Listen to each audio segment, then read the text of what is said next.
misaotranao jeso malalo tratrizao fotoana mamizao ianaranay antongotrao izahay izay mpianatrao koa mitenenare jeso malalo izahay iaino tsaranao ka irote niavy aminao itoetsapetsakao amponaya koa mitenenare jeso malalo izahay iaino tsaranao ka irote niavy aminao itoetsapetsakao amponaya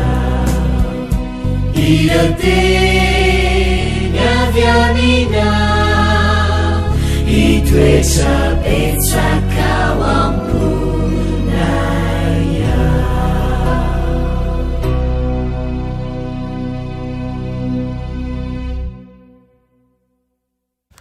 Falomerabantsika tsirairay avindray tonga eto mifandraisana ny lesona ho an'ny tanora zokiny isika amin'ity alabe ity rehefa lianao nahitrahany mizara ny ten'Andriamanitra ho anao ary mirary soa mba tsy ho zary fahazalana ne izany fa hitondra hery entina mamakivaky ny tontolo andro mihitsy.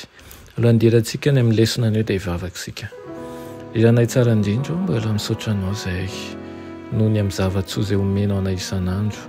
Misaotra ihany koa izay manome ny fanainao masina amin'ny fiainanay, atsapahanay fa tsy ny vatana ihany no mila omena hery fa na ny fanahy ihany koa.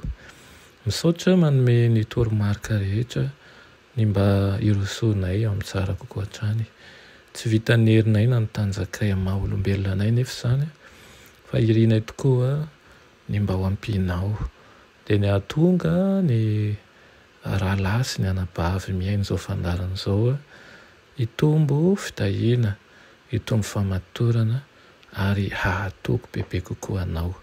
Andray ny teninao izay ankehitriny dia aoka ianao ho iray aminay eto aminaran'i Jesosy. Amen. Lohateny lesonantsika androany dia manao hoe fifanoherana sy fandraisana diso. Mampianatra lesona maro misy akony amin'ny fiainantsika ankehitriny ny tantaran'ny nanovana ny rano divay sy ny fanadiovana ny tempoly. Ny fantatry ilay mpandahatra ny fanasana dia tsy misy, tsy fantany akory ary ny avian'ilay divay fanampiny. Tsy hoe fisehosehoana no nanaovan'i Jesosy an'ilay fahagagana fa inona nefa fa talanjona tokoa ireo mpanompony izy tao amin'ny toerana io. Nambaran'ilay mpandahatra ny fanasana tamin'ny mpapakatra ny fahagagany manoloana an'ilay fomba tsy mahazatra. Azontsika tsaina fa gaga koa ny mpapakatra. Ho antsika izay mamaky ny tantara kosa dia fantatsika tsara manko ny zava-nitranga. Hitantsika fa nitondra tena tahaka ny mpapakatra Jesosy teto, nomena izay rehetra nilaina ary mihoatra noho izany azy.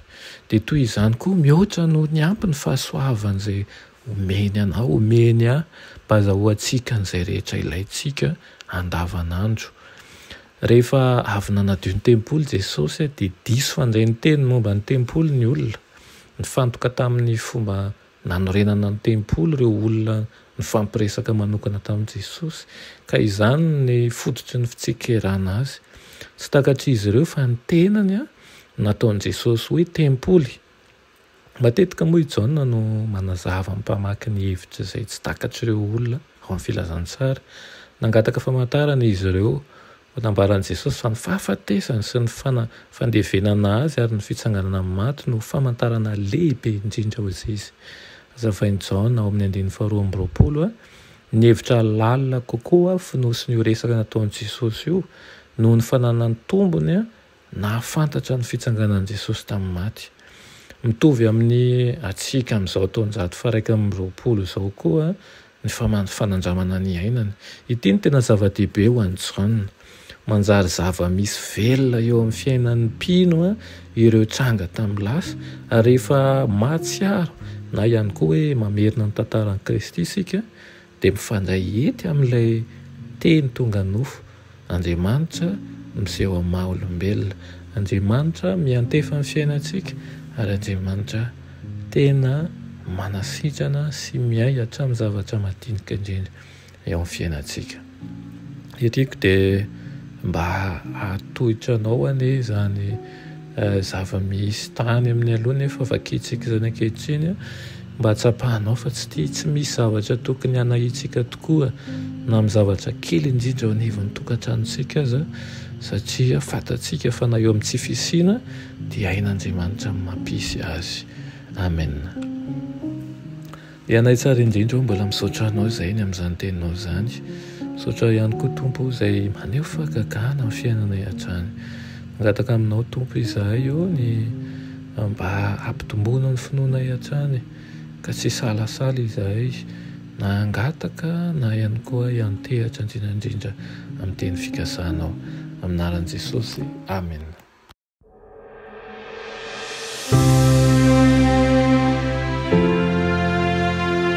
Mianatra eo an-tongotra Jesosy isan'andro.